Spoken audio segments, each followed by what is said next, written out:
Hello दोस्तों, कैसे हैं आप लोग। उम्मीद करते हैं कि आप लोग अच्छे होंगे, ज़बरदस्त होंगे, मस्त होंगे और पढ़ाई ज़ोरों शोरों से चल रही होगी। दोस्तों, आज का ये वीडियो सिद्ध करने से रिलेटेड जो सवाल होते हैं, √3 एक अपरिमेय संख्या है, √2 एक अपरिमेय संख्या है, √5 एक अपरिमेय संख्या है, उसी सवालों को आज सॉल्व करेंगे। तो दोस्तों, वीडियो में आप बने रहिएगा और हाँ, आज के बाद इस तरह के सवालों को आप एग्ज़ाम में गर्दा उड़ा दीजिएगा। यकीन कीजिए दोस्तों, आज की वीडियो देखने के बाद अगर ये सवाल आपसे छूट गया या आप भूल गए तो हमारे चैनल पे जितना कमेंट में जो लिखना है लिख देना। दोस्तों, यहाँ पे जो सवाल मैं लाया हूँ, यहाँ पे क्या है, सिद्ध कीजिए कि √5 एक अपरिमेय संख्या है। अरे भैया, √5 एक अपरिमेय संख्या, यहाँ तो खुद बोल रहा है कि सिद्ध कीजिए। इसका मतलब क्या है? इसका मतलब यही ना कि √5 सच में अपरिमेय संख्या है। तो ऐसा क्या करें हम? तो ऐसा करने के लिए हमको इसको गलत साबित करना होगा। तो गलत साबित करने के लिए हमको क्या करना पड़ेगा?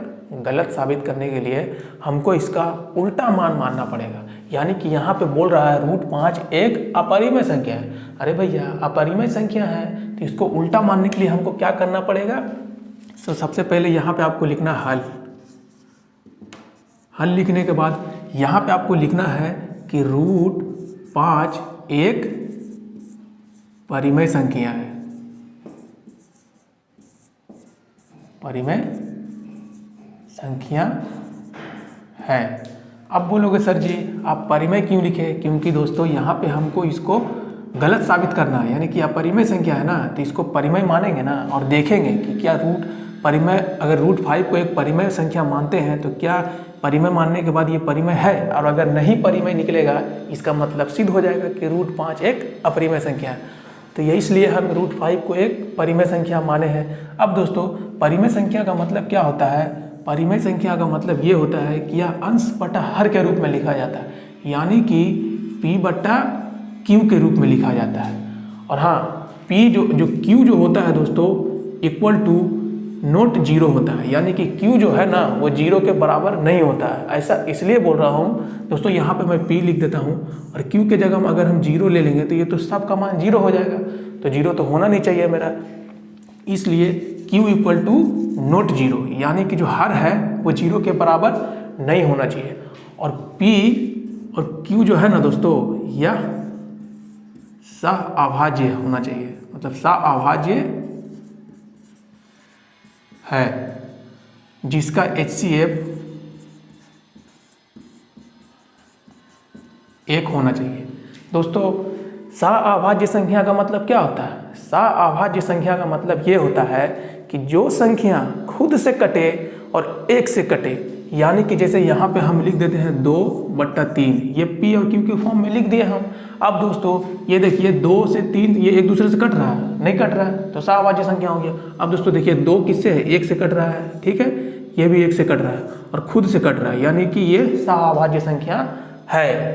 तो दोस्तों यहाँ आप समझ चुके होंगे। अब दोस्तों करना क्या है? अब दोस्तों इसको P व Q के फॉर्म में लिख देना है। तो यहाँ देखिए √5 लिख दिए हम दोस्तों, बराबर P/Q यहाँ लिख दिए। अब दोस्तों करना क्या है? यहाँ पे कुछ नहीं तो इसका मतलब नीचे 1 हो सकता है। बोलोगे हाँ बिल्कुल हो सकता है।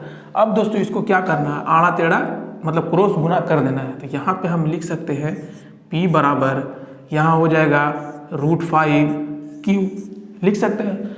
अब दोस्तों यहाँ पे करना क्या है? यहाँ पे दोनों तरफ वर्ग कर देना है। तो यहाँ लिखेंगे दोनों तरफ वर्ग करने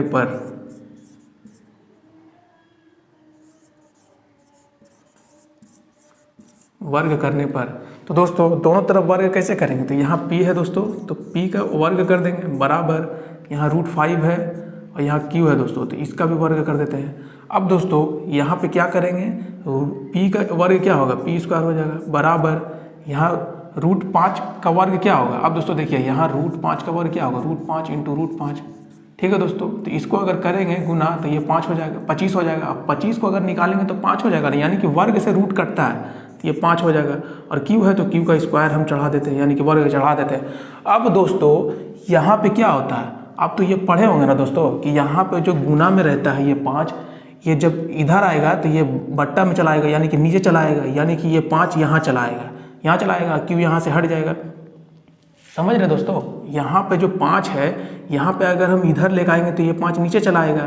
तो यहाँ पे आप क्या समझ रहे हैं, यहाँ पे समझ रहे हैं यानी कि जो पी स्क्वायर है वो 5 से कट रहा है। तो यहाँ आपको क्या लिख देना है, तो यहाँ पे आपको लिख देना दोस्तों, यहाँ पे आपको लिख देना है, दिख रहा है, हाँ दिख रहा है। तो यहाँ पे दोस्तों आपको लिख देना है कि पी स्क्वायर यानी कि पी का वर्ग 5 से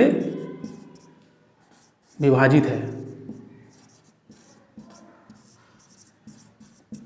तो दोस्तों पी स्क्वायर 5 से विभाजित है तो क्या होगा, पी भी तो 5 से विभाज्य होगा। अब बोलोगे कैसे सर जी, तो देखिए यहाँ देखिए पी को मान लेते हैं हम, यहाँ पे पी को मान लेते हैं हम 10, ठीक है। तो 10 को देखिए 5 से हम विभाज्य करते हैं तो ये 5 से कट गया 10, ठीक है। अब इसका अगर स्क्वायर कर देंगे 10 का तो ये 100 हो जाएगा। ये देखिए 5, ये भी तो कट रहा है 20 बार में, यानी कि पी जब कटेगा तो पी का स्क्वायर भी कटेगा, और जब पी का स्क्वायर कटेगा तो पी भी तो कटेगा। तो विभाज्य दोनों है दोस्तों। तो यहाँ पे पी 5 से विभाजित है और पी भी 5 से विभाजित है। अब दोस्तों यहाँ तो इसका HCF 1 होना चाहिए, लेकिन दोस्तों ये तो 5 से भी कट रहा है, इसका मतलब P जो है वो 5 से विभाजित है। अब दोस्तों P तो 5 से विभाजित है, अब हमको चेक करना क्या है कि Q 5 से विभाजित है कि नहीं है। तो इसके लिए हमको करना क्या है, हमको करना है यहाँ पे हमको मान लेना है कि P बराबर, दोस्तों यहाँ पे हम दाग दे देते हैं। अब दूसरा स्टेप आता है दोस्तों, यहाँ पे दाग दे देते हैं। अब दोस्तों यहाँ पे हम मान लेते हैं कि माना P बराबर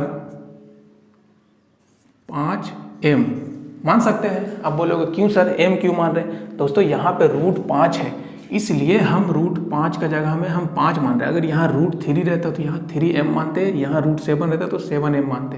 ये P बराबर m।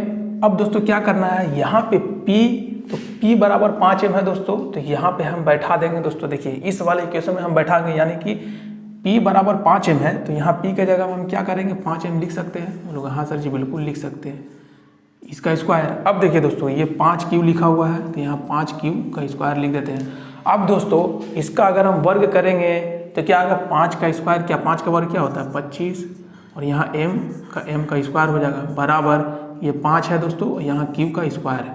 अब दोस्तों इसको हम काट सकते हैं, बिल्कुल काट सकते हैं, 5 5 25। अब दोस्तों यहाँ पे क्या है m स्क्वायर, यहाँ 5 है बराबर Q। अब दोस्तों ये गुने में है, अभी क्या बताए थे, इधर जब भी गुने में रहेगा तो यहाँ इस तरफ चला जाएगा 5, यहाँ से हट जाएगा। अब दोस्तों यहाँ पे कुछ समझ में आ रहा है आपको, यहाँ पे Q, इस Q का जो वर्ग है वो 5 से विभाजित है। तो यहाँ पे क्या करना है दोस्तों, यहाँ पे लिखना है, यहाँ पे लिख देते हैं दोस्तों, यहाँ लिख देते हैं, दिख रहा है, यहाँ लिख देते हैं दोस्तों Q स्क्वायर 5 से विभाजित है और Q भी 5 से विभाजित है। दोस्तों हमको करना क्या था, हमको इसका HCF 1 लाना था, लेकिन दोस्तों यहाँ तो P स्क्वायर भी 5 से विभाजित है और Q स्क्वायर भी 5 से विभाजित है। तो इससे क्या हो रहा है दोस्तों, यानी कि 5 से दोनों नंबर कट रहा है, और हमको क्या करना था, ये दोनों का HCF 1 लाना था, यानी कि ये 1 से सिर्फ कटना चाहिए और खुद से, लेकिन यहाँ तो दोस्तों 5 से कट रहा है, 5 से कट रहा है। इसका मतलब क्या है, यहाँ पे हमने जो माना या जो कल्पना किया कि √5 एक परिमेय संख्या है, इसका मतलब √5 एक परिमेय संख्या नहीं है और इसका HCF 1 भी नहीं है। इससे क्या सिद्ध होता है दोस्तों, इससे सिद्ध यही होता है कि √5 एक अपरिमेय संख्या है, यानी कि जब परिमेय संख्या सिद्ध हो ही नहीं रहा, उसका HCF 1 आ ही नहीं रहा है, तो दोस्तों √5 एक अपरिमेय संख्या हो गया दोस्तों। तो अब दोस्तों यहाँ पे हम लोग लिखते हैं कि Q स्क्वायर, यानी यहाँ दोस्तों Q स्क्वायर नहीं, यहाँ लिखते हैं P और Q 5 से विभाजित है और इसका HCF 5 है, क्योंकि अतः इसलिए हमारी कल्पना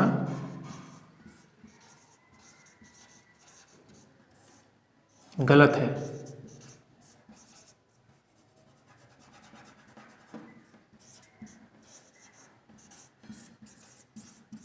यहाँ तक हो गया दोस्तों। अब आपको क्या करना है, इससे यह साबित होता है कि √5 एक अपरिमेय संख्या है। यहाँ आप लिख लीजिएगा दोस्तों, यहाँ नीचे जगह नहीं है। तो दोस्तों ये वीडियो आपको कैसा लगा, उम्मीद करते हैं कि आप इस तरह के सवालों को आप सोल्व कर दोगे।